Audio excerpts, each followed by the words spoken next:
we will see you tomorrow.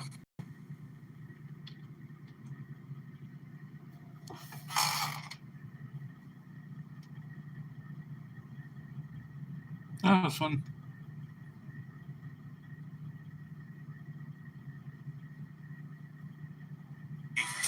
Learn your DOT books. You know, that plays a huge part when it comes time to being an owner op, if that's what you're wanting to go for. Nowadays, man, it's more about fuel economy. A lot of guys are going for the fuel economy trucks. So it's at your discretion of how you want things to go for you. So, man, I wish you luck. Stay safe. Keep that rubber side down, that shiny side up, my friend.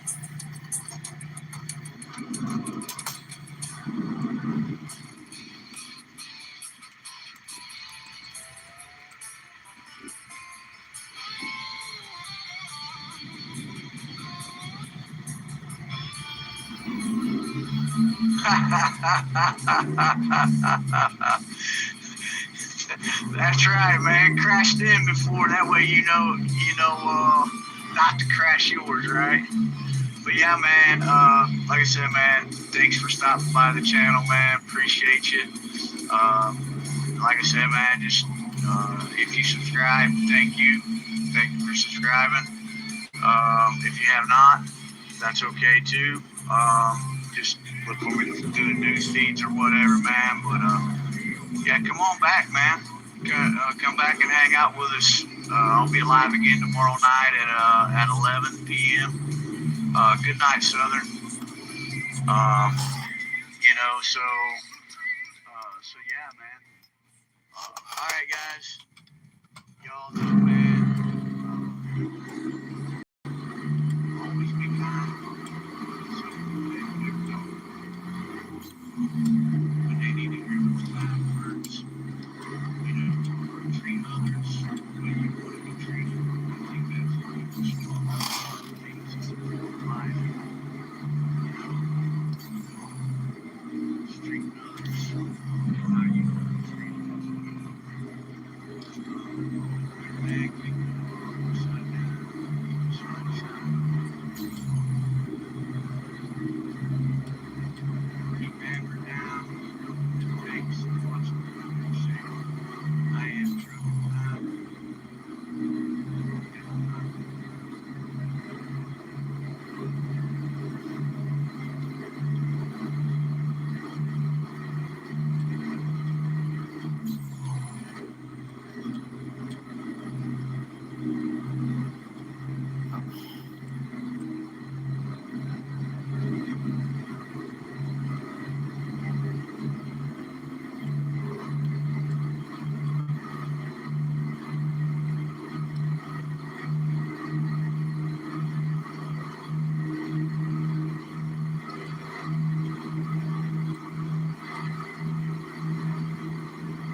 That's what happened.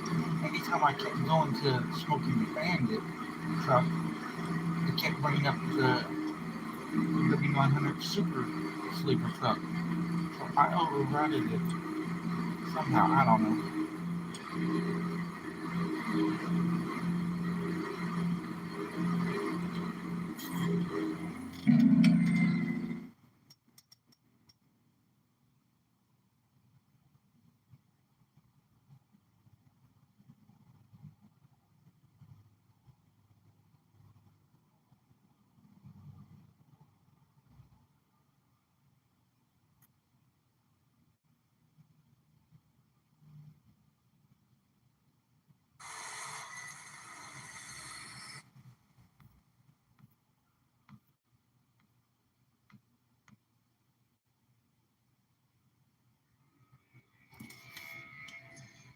YouTube's going to demonetize create.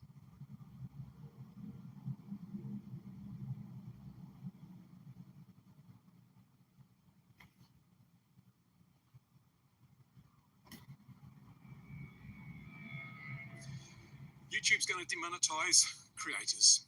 Yeah, the YouTube Partner Program is being wound down. We've seen the first signs of it just this week when they've changed the thresholds for monetization. So if you're a creator, if you like to get paid for the videos you put on YouTube, find it a damn sight harder. And according to Google's own Gemini AI, people who have less than 1 million subscribers, maybe less than 2 million, are going to find that they are out of the partner program by early 2009. Yep, that's it. What YouTube is doing is it's trying to keep its profits high. Now, it's reaching a point where advertising is becoming saturated. YouTube owns the market. There has no real competitors in this market space. And advertising spend is leveling off. They've got all the advertising market there is. So how do you keep creating higher profits year on year if your revenues are relatively fixed? Well, it's you cut your costs. And what's one of the biggest costs to YouTube? It's paying creators by sharing the ad revenue and the subscription revenue on the platform. So after consulting with AI, it's pretty clear that YouTube is now moving towards the point where creators will not be paid a share of the subscriptions to YouTube Premium or a share of the advertising revenues from advertisers. And as I say, the first steps were when they raised the thresholds last week. Now you have to have, 20 million views on shorts, 8,000 watch hours. And another indication that this is happening is the way that YouTube is now pushing and encouraging creators to establish brand deals. Now, these are the sponsorships you see. You've seen it everywhere. NordVPN, AG1, Squarespace, all these companies that have sponsor spots in videos. And even if you pay YouTube Premium, so that you don't have to watch the ads, you still end up watching sponsor segments. So YouTube is trying to push creators away from having to pay them towards having them generate their own revenues through these sponsorship deals, these brand deals they talk about, and also by setting up shops on their channels to sell merch and other things. And the goal for YouTube is not to have to pay anyone anything, and that's where we're headed. So if you are anything other than the very top tier of creator who provide immense value and revenue for YouTube, you're going to be dropped. You're going to be dropped out of the partner program. And how do I know this? Well, as I say, I've consulted AI because I had an idea, had an inkling this was going to happen, because I've been in the YouTube partner program since its very inception. I was one of the very first channels to get awarded YouTube partner status way back. And I was also one of the very first YouTubers to go full-time. The YouTube networks paid all my bills. It was great. Way back when it started, I was earning a good, healthy six-figure sum every month. Sometimes $8,000, $9,000 a month from the advertising split, because there weren't a lot of partners in the program and there was still a lot of advertising. This was when we just had the little banners. No mid-rolls, no pre-rolls, just little banners at the bottom of the screen. There was a lot of money to be made. But over the years, YouTube has basically opened up the eligibility to the partner program such that now we had a lot of people. And so the advertising revenues have been spread much thinner, and that means that creators are getting paid quite a bit less. In fact, now, I celebrated my 20th year on the platform last month. And so after all that time, I've gone from a four-figure revenue or earnings a month down to three figures, sometimes just mid three figures. So I've lost an order of magnitude in revenue. I'm not working any less hard. I'm not creating fewer videos. I'm not getting fewer views. In fact, I've got 3 channels now, but I'm still earning a tenth of what I used to earn back at the beginning. And YouTube's goal is to make sure I earn nothing. And that unless you're a multi-million subscriber channel, that you earn nothing, because they don't want to have to share the money that they earn by advertising and by subscription. So be prepared. Now, so I've run this all through Gemini, and it agrees wholeheartedly. And you might think, if you're watching this video, it doesn't matter to me. I just watch YouTube videos. It won't make any difference. I don't care what happens to creators. That's their problem. They should get a real job. A lot of people say that. And I have bad news for you. If you're just a viewer of YouTube, things get even worse. Because as YouTube pushes creators like myself into establishing brand deals, sponsorships, and so forth, and selling merch, videos will become less of an enjoyable experience and more of a sales pitch. You're probably annoyed at sponsor spots already in videos, but they're going to get a lot bigger and a lot more frequent when they're the sole source of revenue for creators to live off. You'll still have the ads, mind. If you don't have a premium subscription, you'll still get ads and massive sponsor segments as creators are forced to get and flog a sponsor's branding and their products in order just to pay their bills.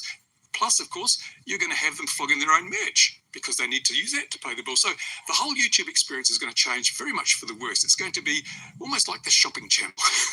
That's not good, not good at all. And then there is the AI situation. Now, YouTube says it wants to clear AI slop off the platform. I don't believe them. I honestly don't believe them. And I checked with Gemini and it said that YouTube will be quite happy to have AI slop as long as it's generating revenues. And I look around and I see there are huge revenues being generated by sloppymentary channels. What's a sloppymentary? Well, it's where basically the creator of the video comes up with an idea, throws it into AI, AI produces a script, it then passes that script on to someone like 11 Labs, so it gets an AI voiceover, and then it goes to some other video creation platform to create the videos, or it just gets stock footage and slideshows of images that scrape off the internet, so you can recognize them pretty quickly. They have a lot of still images that just slowly pan and are repeated over and over again, and maybe some old footage that's been harvested off another YouTube channel and repurposed, and they say the same things that generally they want to be at least 10 minutes long so they can get the mid-roll ads in. And so they repeat a lot of stuff. They put 3 minutes worth of information into 15 minutes of sloppymentary, and they are atrocious. And sometimes people don't realize they're a sloppymentary until they get a way through and realize, I've already been told this, or some word has been mispronounced. You know, like instead of saying bass for guitar, they'll say bass because AI is not smart like that. So it's going to shitify the viewer's experience as well. And we've already got so many AI tools in the YouTube studio.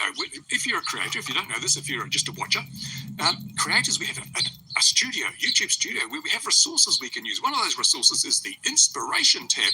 We can go in there and it'll give us ideas for videos based on stuff we've done before, based on stuff that's trending. It'll give you an idea for a video, you know, the gem of an idea. So you can then take that, you can then run that through Gemini and it can come up with a script. You can then take that script and, as I say, you can voice it over with 11 Labs, and you can use a video producer like VEO3 to create the video, and voila, it's pretty much an entirely AI created video. You've just moved these stuff along the chain from the inspiration tab to Gemini to VEO3. That's all you do. It's no creative.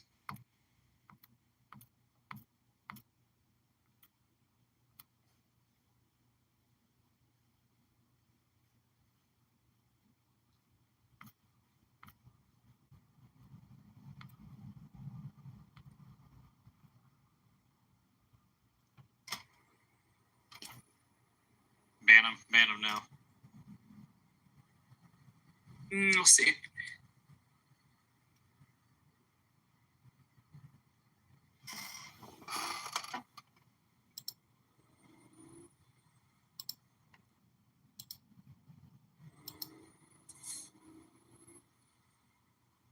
You heard that instead of whatever I said? Well, I wouldn't use that word. So I don't think it's too much of an issue outside of the United States, but over here it's a pretty big issue.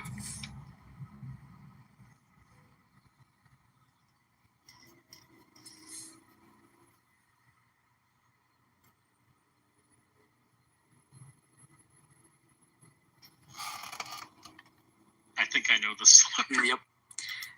I don't The Linus slur. I think so. I think I'm on the right track. They call everyone on the road that word. Maybe shouldn't admit that.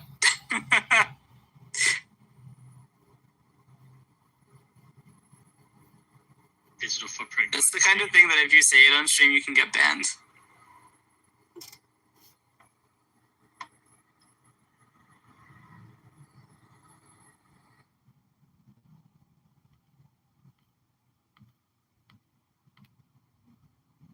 Today's story is quite huge, and in a way, we are all kind of exposed to it. So, here's the headline numbers. 8,000 infected devices, 80 breached crypto wallets, and at least 220,000 US dollars stolen by organized criminals. And it all happened through Steam. You see, as it turns out, Steam's malware problem is bigger and more organized than anyone really knew. And in one of these stories, yes, it's about people's crypto being stolen. You may think, okay, I don't use crypto, this has nothing to do with me. No, absolutely not. Malware is malware. So here's what's going on. Hackers have essentially built sophisticated networks to exploit Steam's very own systems. Now, the good news of this story is the hunt for the people behind it has actually produced its first arrest. But the bad news is that even while the FBI were closing in, fresh malware was turning up elsewhere in Steam, and the developer of the biggest game of this year was also not safe. And that means it's something that we and Valve do unfortunately need to take seriously. At least for us, this whole thread started last year when we did this video on a series of malware incidents on Steam. Basically, games were sitting in Steam for months, even years, before anyone noticed that actually they were hiding malware payloads or that their store pages had been updated with suspicious links. Because as it turns out, well, Valve can approve the store page, but maybe won't go back and check should that store page then be edited. Now, the good news is that in each case, Valve acted quickly. They pulled the games from sale and they warned impacted users. But at least one game did seem to be part of a targeted scheme, one that was built to drain a user's crypto wallet. Now, that user was the streamer Rastaland TV. He had $32,000 in cancer treatment fundraising stolen. Now, the good news is that the public did fix his money problems. People donated, but cybersecurity activists then began a campaign to unmask the thief. And now, in 2026, we know that they were not the only ones on his trail. And that's all because the feds took notice. But first, a spot of privacy news. The FTC just settled with a data broker called Kochava over allegations that they sold precise location data from hundreds of millions of phones. It's absolutely mad. It's exactly, though, why I pay for Incogni, today's sponsor.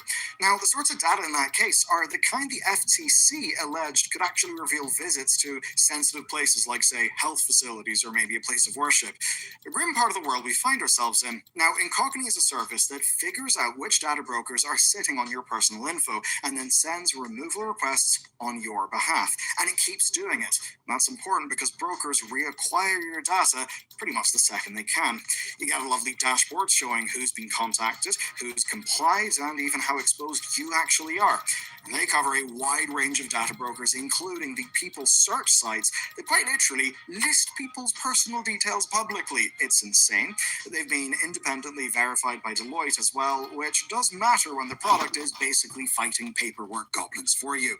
Now look, my name's plastered all over the two YouTube channels. I really don't fancy, say, my home address sitting in some broker spreadsheet, and I certainly don't have the time to chase all that down manually. And to see how well they work, you just need to look at my dashboard. I can see here 298 completed, 310 takedowns sent. There's 23 scheduled. I'm on 20 suppression lists so that those brokers won't recollect my data. It's pretty damn awesome, especially because I don't have the time to do all of that paperwork.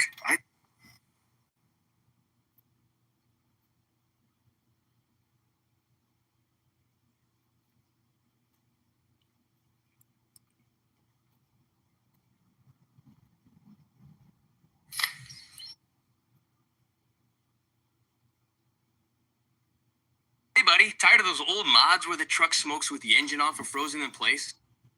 That's history. We've got this mod for you. Look buddy, let's see something. The truck is fully off. If we go outside, it's puffing smoke for no reason even though the truck is off. So that's what we are going to fix with this great mod.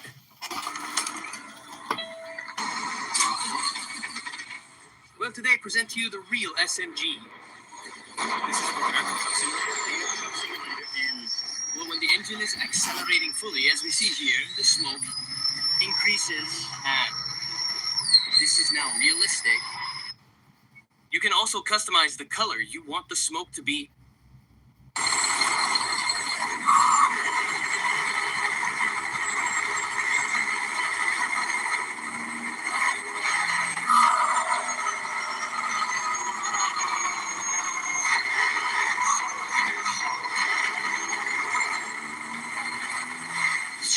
We have the mod for you. Credits to Mod Guardian. Well, buddies, this mod works for both simulators, American Truck or Euro Truck Simulator, or a Euro Truck Simulator. Well, if you say, okay, Cap, how do you install all that? Don't worry, it's all here. Look, the whole installation part.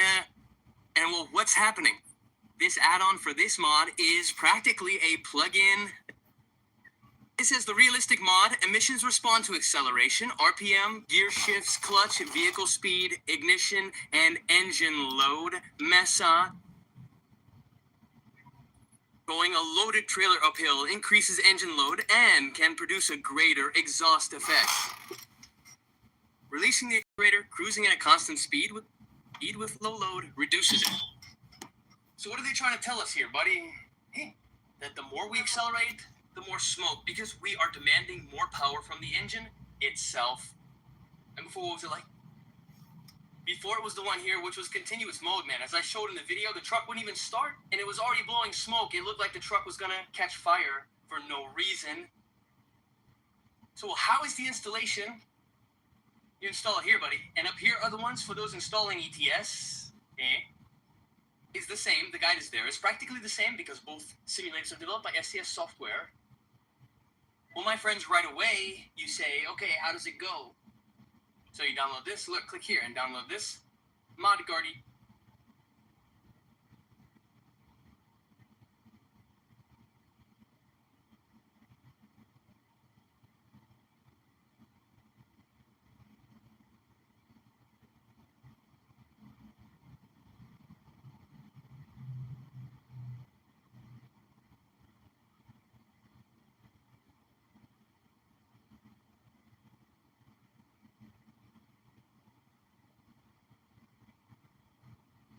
Guardian DL.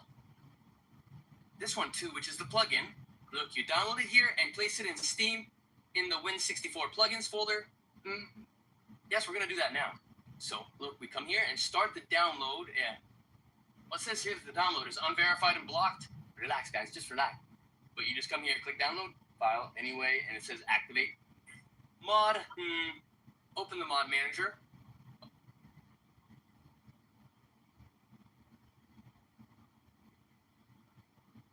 Enable the smoke and start the game with the confirmed changes, and they are listed below. Choose the smoke mod. Yes. So here, you might ask, well, Cappy, what do we do to make the smoke realistic? If you leave it as is, it'll be continuous smoke, but if you press Control plus T, it switches to realistic mode. That's how you select the plugin. But also, if you're a fan and really like this stuff and want to add red smoke to the truck, although it's not my taste, I prefer gray or black smoke. This is the editor. Come here, click here, and download the editor so you can